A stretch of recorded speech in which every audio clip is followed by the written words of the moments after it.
Hola, buenas tardes, buen domingo. ¿Cómo están ustedes? Aquí de nuevo acompañándolos junto con Pablo Marmorato y con Claudio Acevedo. Cuando uno mira encuestas de qué cosas preocupan a la gente, hay un tema que es el de la justicia, que está colocado, y en qué tiene confianza la gente. El tema justicia está colocado, si no en el anteúltimo lugar, por ahí. Hay una enorme desconfianza. Y yo recuerdo que cuando se recuperó la democracia, donde obviamente para mucha gente la justicia no existió, las instituciones quedaron subsumidas bajo el poder de la dictadura, en el juicio a las juntas apareció una figura que se destacó mucho, que fue la del fiscal Estracera. En realidad, si uno le preguntaba a la mayor parte de la gente qué es un fiscal, se tenía que remitir a alguna película norteamericana donde en el juicio público había un fiscal, porque a menos que uno fuera un profesional o hubiera pasado por un juicio, no sabía lo que era un fiscal, y tampoco sabía que hacía una acusación en nombre de todos nosotros, etcétera, etcétera. Y quedó como el fiscal de la República en ese momento. De entonces acá, y obviamente porque eso fue muy marcador de una decisión que diferenciaba las anteriores amnistías, esto ha ido derivando y poco a poco habrá adquirido la normalidad de antes. Y cada vez que hay más acceso a la información, desgraciadamente hay menos confianza en lo que es la igualdad ante la justicia. Para eso hemos convocado a 3 personas que charlen con nosotros, y antes Pablo nos va a pasar una visita. Así es, buenas tardes Graciela, a nuestros invitados y los oyentes. Se pueden comunicar a nuestra cuenta de Twitter, @porqueradio, o al mail porqueprograma @gmail. Y nos acompaña como todos los domingos Tenaris, productos y servicios para la industria energética mundial, invirtiendo en el desarrollo de la Argentina, su industria y su gente. Bueno, nos acompañan Gustavo Ferrari, egresó como abogado en la Universidad Argentina, fue docente de Derecho en varias universidades, Católica Argentina, Austral, Universidad de Buenos Aires y en Monterrey, México, ¿no? Uh-huh. Y estuvo a cargo de la Escuela de Abogacía de Buenos Aires, fue diputado nacional y hoy es ministro de Justicia de la provincia de Buenos Aires. También Daniel Sapsay es abogado constitucionalista, posgrado en la Facultad de Derecho de la Universidad de París, profesor titular y director de la carrera de posgrado en Derecho Constitucional en la UBA. Recibió varios premios, entre otros el de Caballero de la Orden Nacional del Mérito. Señores, se me ponen todos de pie. Otorgado por el gobierno de Francia. Y Daniel Santoro, que es periodista y ustedes seguramente lo han leído y mucho, egresado de la Universidad de La Plata, editor de Judiciales de Clarín, y participa en el programa Animales Sueltos de Canal América. Es maestro de la Fundación Nuevo Periodismo Iberoamericano y escribió numerosos libros, recibió varias distinciones, no nos vamos a poner de pie por cada uno. Y acá estamos con ustedes preguntándonos por qué la gente tiene desconfianza en la justicia. Arranque el que quiera. Bueno, yo creo que, si me permiten, por ser periodista, lo que pasó con las prisiones preventivas de los exfuncionarios kirchneristas, que durante el año pasado vimos toda una ola de prisiones preventivas, y este año arrancamos con lo contrario, con la excarcelación de Zanini, de Delía, con la excarcelación, sobre todo la polémica excarcelación de Cristóbal López y demás. Bueno, la gente se pregunta, ¿qué es lo que está pasando, no? ¿Qué me pasaría a mí si yo estuviera en ese lugar? Claro. Exactamente. Digamos, acá hay un agujero en la doctrina de las prisiones preventivas, ¿no? Sobre todo después de que la escuela de Zaffaroni redujo en estos tipos de casos de delitos de cuello blanco a solamente la posibilidad de la fuga, de la obstrucción de prueba, ¿no? Y aquello que se discutía antes de Zaffaroni, que era el tema de la gravedad del delito y otras cosas no se tienen en cuenta. Y hay una disparidad de criterio que obviamente la gente queda sorprendida. Yo creo que eso es uno de los motivos de este aumento de la desconfianza, sobre todo hacia la justicia federal, que de acá de la Ciudad de Buenos Aires, que es la que maneja los casos de corrupción, ¿no? Daniel. Yo creo que a eso se agrega también que para gran parte de la población, la más vulnerable, la justicia no existe, porque está lejos, porque es cara, porque territorialmente uno no puede acceder a ella. Y esto hace que precisamente esos sectores que probablemente sean mayoritarios, no solo desconfían, sino que la ven absolutamente como inalcanzable. Y después aparece también la morosidad de la justicia. ¿Cómo es posible que con plazos tan largos, no solo en los casos de corrupción que son obscenos, pero en cualquier tipo de causa, los plazos son años y años, y a veces simplemente para producir una prueba, para fijar una audiencia en la justicia laboral, a veces toma un año, o sea, y después la impunidad. Cuando uno ve tantos casos tan sonados, bueno, de AMI, Embajada de Israel, el caso de Nisman, pero ahora vemos también con el caso de 11, que pensamos que estaba terminado, pero no está terminado, todavía falta. Entonces, frente a situaciones así, que la justicia no dé una respuesta, y para la gente no cree en la justicia. Sí, indudablemente el acceso a la justicia en nuestra república es una deuda aún no saldada, y obviamente excede al ámbito penal.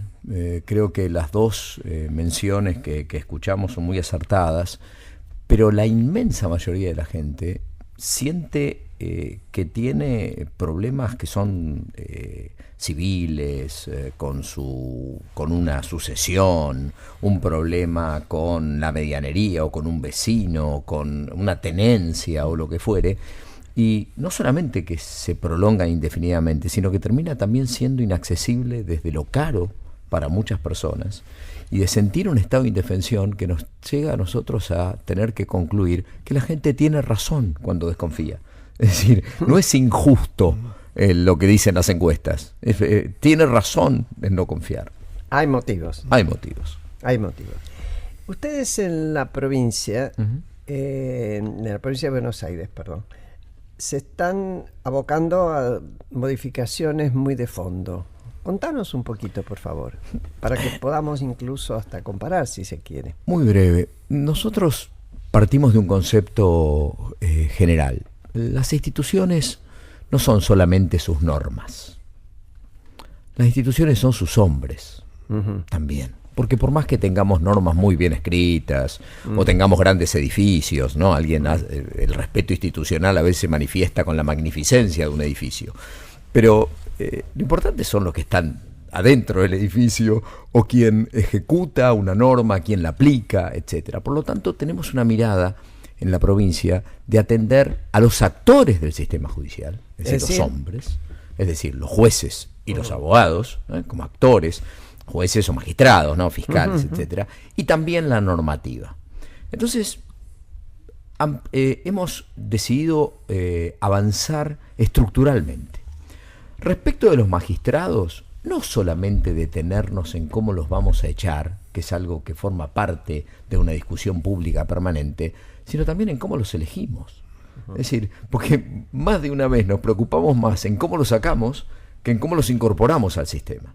Por lo tanto, hemos resuelto un cambio sustancial, que va a ser también bastante inédito en el país, exigiendo una escuela judicial previa obligatoria, que va a tener un año común de técnicas y habilidades, no de eso derecho. Para cualquiera que se reciba de abogado. Exactamente. Cualquier candidato que quiera ser juez, que quiera ser fiscal, que quiera ser defensor, tiene que tener un año de cursada de técnicas y habilidades de lo que es el ejercicio profesional, que no se enseña en la Facultad de Derecho. Y luego una orientación hacia aquello en lo que se quiere postular. Es decir, si es fiscal, va a tener que trabajar en preservación de la escena del delito, va a tener que aprender criminología, cómo se puede recabar pistas genéticas, etcétera. Y si es alguien que se va a ocupar de derecho de familia, o es un juez de familia, un asesor de menores, tendrá que ocuparse de los temas de minoridad, etcétera. Se le va a formar en ese aspecto. Una vez que la persona termina la escuela, recién allí puede presentarse para un examen, Después del examen, por supuesto, vamos a establecer en la provincia orden de mérito, que hoy no existe. Hoy un número 27 puede terminar segundo. Y los puntajes era algo que no estaba tenido en cuenta hasta hace muy poco, que realmente en este momento el Consejo de la Magistratura de la provincia está funcionando en ese aspecto y está reconociendo esos méritos. Esos son algunos de los lineamientos, además de ya no seguir eligiendo el juez de garantías del juzgado 4 de Lomas de Zamora, que genera una cantidad de pedidos, que el intendente, que la política, etcétera, sino elegir jueces de garantías, que interfieren y que piden. Pero, cuando hablamos de despolitizar, interfieren. hablamos con todas las letras de una despolitización de la justicia, para que en todo caso no haya una directa relación con un cargo de un lugar determinado, sino que nosotros 2 o 3 veces al año tomaremos exámenes para jueces de garantías, y uno tendrá una bolsa de jueces que tendrán que ir a cubrir distintos lugares de la provincia de Buenos Aires. Sí, sí. Perdón, pero yo me acuerdo que el Pata Medina tuvo impunidad hasta el año pasado. Yo me acuerdo, yo sé que Scioli, todas las causas que tuvo y demás ahora, y son porque a vos ponés el énfasis en el tema de cómo incorporarlo. Yo sigo pensando en cómo echarlo, porque el kirchnerismo a través del sciolismo hizo una cantidad enorme de designación de jueces y de fiscales. Bueno, han sacado a Carmen Falvo, que era la procuradora de la provincia de Buenos Aires y que está demostrado que obstaculizó el tema de la Fedrina y otros temas. Pero ¿cómo van a seguir, digamos, esa limpieza de jueces? Daniel, ministro? 2 cosas. Sí. 28 jueces y fiscales llevamos separados en 2 años. 28. Es decir, es un número prácticamente de 1 por mes, porque los jury, como lo dijo la gobernadora en la presentación que hizo en el 1 de marzo, están funcionando en la provincia. Es decir, ahí estuvo Melazo, está Arias suspendido, es decir, tenemos una cantidad de causas que nosotros hemos avanzado, y también, hablando de las personas, no solamente de la selección, sino que estamos cambiando, seguramente ojalá ya sea ley en el mes de abril, estamos hablando con la oposición en ese sentido, el sistema de enjuiciamiento de magistrados, para hacerlo ágil. O sea, no es solamente la selección, también el enjuiciamiento va a ser mejorado en cuanto a los términos, más allá de que con el actual sistema hemos separado ya 28 desde que María Eugenia Vidal es gobernadora. Entonces, esto es la parte sustancial, digamos, de las personas. Luego queda todo lo normativo, en el que los códigos procesales, que son aquellos que se pueden cambiar en una provincia, van a ser íntegramente modificados.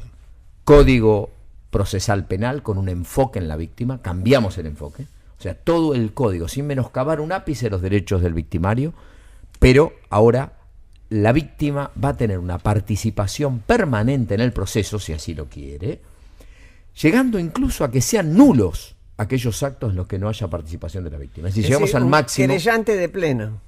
Pleno, absoluto, con derecho a apelación, con derecho a la posibilidad de incluso intervenir, no solamente para ser informada, sino para ser escuchada y para ser atendida dentro del proceso penal. Luego, el Código Procesal Civil y Comercial, en su aspecto procesal, lo estamos trabajando en conjunto con Nación, porque hay muchos abogados que ejercen tanto en capital como en provincia para articularlo, y como decíamos también, la gente no es solo lo penal, también sus temas familiares, etcétera. Y terminamos el Código Contravencional, que es una gran decisión. Nosotros tenemos una ley contravencional en la provincia del año 1973, que solamente tiene la posibilidad de penar a una persona predelictual con arresto o multa, que ni se ejerce. ¿Qué es eso de predelictual? Claro, nosotros estamos convencidos te pregunto que para aclararlo, hay conductas que me parece que tienen que ser atendidas a tiempo. Muchas veces el que termina siendo un delincuente le avisó al Estado una cantidad de veces que iba a terminar, por ejemplo, para ser excesivos, matando. Porque varias veces le dijo, entró al sistema, salió, entró y salió, y el Estado no se ocupó de esa persona. Y el día que mató, ahí sí, todos nos volvemos locos, empezamos a hablar de la reducción de la edad de punibilidad, y que hicimos con él. Pero esta persona había entrado 16 veces. Las contravenciones permiten detectar conductas en los municipios, sobre todo, y permiten sanciones que exceden a la penalidad de un arresto, como por ejemplo las sanciones comunitarias, que no existen en la provincia de Buenos Aires. Hoy nosotros no podríamos decirle a una persona, corte todo el césped de la plaza como pena, haga una justicia restaurativa en una conversación con aquella persona que ha sido víctima, no entre en un espectáculo de música porque usted hizo un lío la última vez que fue. Eso no lo podemos hacer, no existe. El Código Contravencional va a permitir estas cosas. Estas son algunas de las cuestiones mencionadas. Después cambiamos la ley laboral. Hoy, para que se resuelva un tema laboral en la provincia de Buenos Aires, hay tribunales, se tienen que juntar 3 jueces. Estamos creando juzgados unipersonales, a los 3 lo dividimos de a 1. Es una cuestión de sentido común. Estamos cambiando el sistema de la ley penal juvenil. Bueno, una cantidad de cuestiones que forman parte de una decisión política de la gobernadora que está detrás de este impulso. Me dan muchas ganas de preguntarte cuánta resistencia encuentran, pero sospecho que antes Daniel Sapsay quería decir algo. Sí, yo quería preguntarte en relación al Consejo de la Magistratura y esa idea muy buena de que se dé esa formación previa, que en realidad es el modelo francés. Es el modelo francés. Que tanto se habló, digamos, ¿no? Claro, que Sí, la base es el modelo francés. Que tanto se habló cuando se lo creó, que tenía que haber una escuela judicial y que entonces después, para que fuera lo más objetivo posible. Claro, en Francia son 6 años. Sí. Pero llegar a eso es muy complicado y además los que quieren ser jueces tienen un concurso previo a entrar a la escuela y un sueldo del Estado como funcionarios. Y después es gradual la incorporación. Es gradual, de las causas, según el orden de mérito. Seguro, sí. O sea que prácticamente el acomodo es imposible. Absolutamente. Que eso es lo la importante. objetivación en la decisión de quién es juez, que es lo que estamos tratando de lograr. Claro, por eso me parece ya entrar por una senda.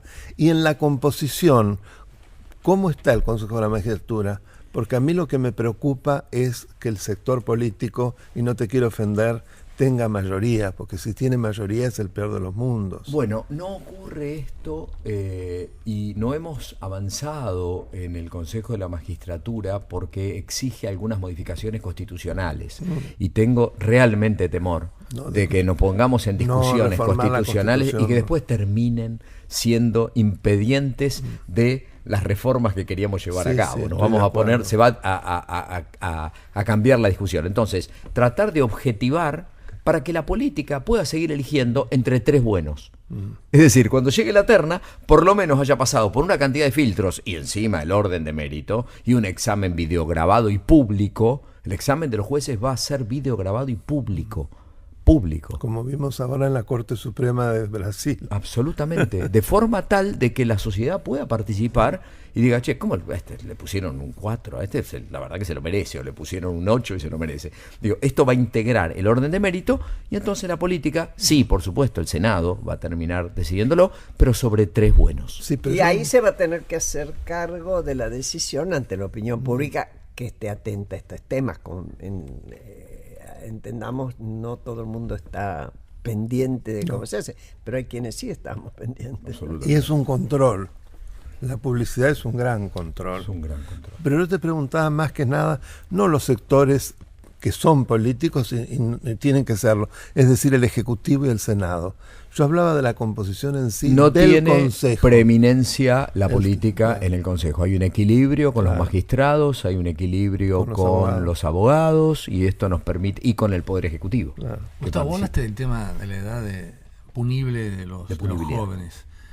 ¿Se va a mantener el actual estatus? ¿Piensan? Porque siempre hay un reclamo, después cuando hay un caso generalmente atroz con la participación de un joven, de bajarlo, de crear un sistema. Igual eso es nacional. Eso no depende, claro, de las provincias. Que es Código Penal. Eso depende del Código Penal, que hay una comisión que está estudiando ese tema y hay una comisión aparte que se generó en el ámbito del Ministerio de Justicia de Nación que está trabajando el tema de punibilidad de los menores. Eso, la provincia lo que haremos. No, es el Código de Fondo. Sí, está en el coordina Justicia 2020. Nosotros luego lo que podemos hacer es establecer el procedimiento, pero no tenemos jurisdicción sobre determinar si es 16, si es 18. ¿Por qué consideran el grado de morosidad que marcaba el doctor Sapsay en la llegada, digamos, a los juicios orales, en el dictar sentencia? ¿Cuáles son las causas? Yo creo que son un poco las mismas causas que vimos. Una justicia que además en muchos casos yo no sé si quiere hacer justicia. Hablo de la justicia penal. Hay una complicidad. Cuando uno ve tantos pases, tantos cambios, tantas dificultades, tanto tiempo sin saber lo que pasa con el expediente, no es una cosa inocente. Evidentemente hay algún tipo de complicidad. O una justicia que tiene una visión muy particular. Por ejemplo, el tema de los expresidentes. La diferencia, uno puede estar de acuerdo o no con lo de Lula, pero que fue realmente que una de las personas más poderosas de Brasil tiene que estar a derecho, para mí es un éxito. No le hago una interpretación política. Y no sé si vieron un meme que se mandó, en donde Lula dice llorando, quiero ser argentino. Sí, porque sería senador. Claro. Ahora, en Brasil, que eso no se dice, basta con el doble conforme, es decir, 2 sentencias como tuvo Lula. En la Argentina, la Corte Suprema impuso que tienen que ser también la decisión de la Corte Suprema. Y el expediente, precisamente por contrabando de armas de Menem, duerme el sueño de los justos en la Corte Suprema desde hace más de 6 años. Y ahora lo pasó a casación porque dice como hubo... Sí, empezamos. Él tenía un doble conforme, claro, después de... Pero otro doble conforme más. Pero sería bueno una ley entonces que pusiera como pena de cumplimiento una condena de segunda instancia, que es lo que pasó en Brasil. Sería muy interesante, pero lo que pasa es que generalmente esas cosas después los jueces las declaran inconstitucionales. A ver, solo un comentario. En nuestro Código Procesal en la Provincia de Buenos Aires hoy permite hasta 7 instancias de apelación ante que una persona quede detenida. Eso lo estamos cambiando al doble conforme. Al doble, 2 y la persona dentro. Hemos tenido casos de abusadores de menores que han estado 11 años apelando hasta la sentencia definitiva de la Corte Suprema libres en la provincia de Buenos Aires. Entonces, ¿qué estamos estableciendo? Porque se entra 4 ordinarios y 3 por habeas corpus, que se desnaturalizó totalmente el habeas corpus en la provincia de Buenos Aires y se presenta para cualquier cosa. Ahora va a volver a hacer una acción dentro de la provincia de Buenos Aires y vamos a limitar las apelaciones. No, podrá apelar, seguir apelando, pero no libre. Doble conforme es una decisión tomada dentro del Código Procesal Penal de la provincia de Buenos Aires. Ahí, por ejemplo, gran avance. El tema vos decís no libre, es decir, detenido. Y eso es detención provisoria, porque no hay condena firme. Bueno. Nos vamos a tocar con este tema, bueno, ¿no? Sí, no es condena firme, que es uno de los problemas que a veces a mí cuando me dicen el sistema penitenciario, nosotros tenemos 50% condenados, sí. 50% procesados. Ahora, ¿por qué no discriminamos qué quiere decir procesado? Porque son procesados que por ahí tienen 3 sentencias condenatorias y que simplemente siguen siendo procesados porque está en la Corte Suprema. Entonces, ¿es procesado realmente alguien que tiene 3 sentencias condenatorias y está detenido? Sí, técnicamente es procesado, claro, pero no es que no tenga no hay una sentencia definitiva. Claro. Por eso a veces se utiliza esto y dice, bueno, pero la mayoría está procesado todavía. Y sí, porque tardan años en pasar por todas las instancias. Ministro, ¿contemplan alguna figura de un juez especializado en temas de corrupción? Porque también hay un problema que los jueces penales que investigan delitos comunes después tienen que pedir un exhorto a Suiza porque hay una empresa offshore y que se usaron testaferros. ¿Se contempla esa posibilidad? Yo les interrumpo un minutito y queda la pregunta pendiente. Perfecto. Gustavo Ferraris nos contesta.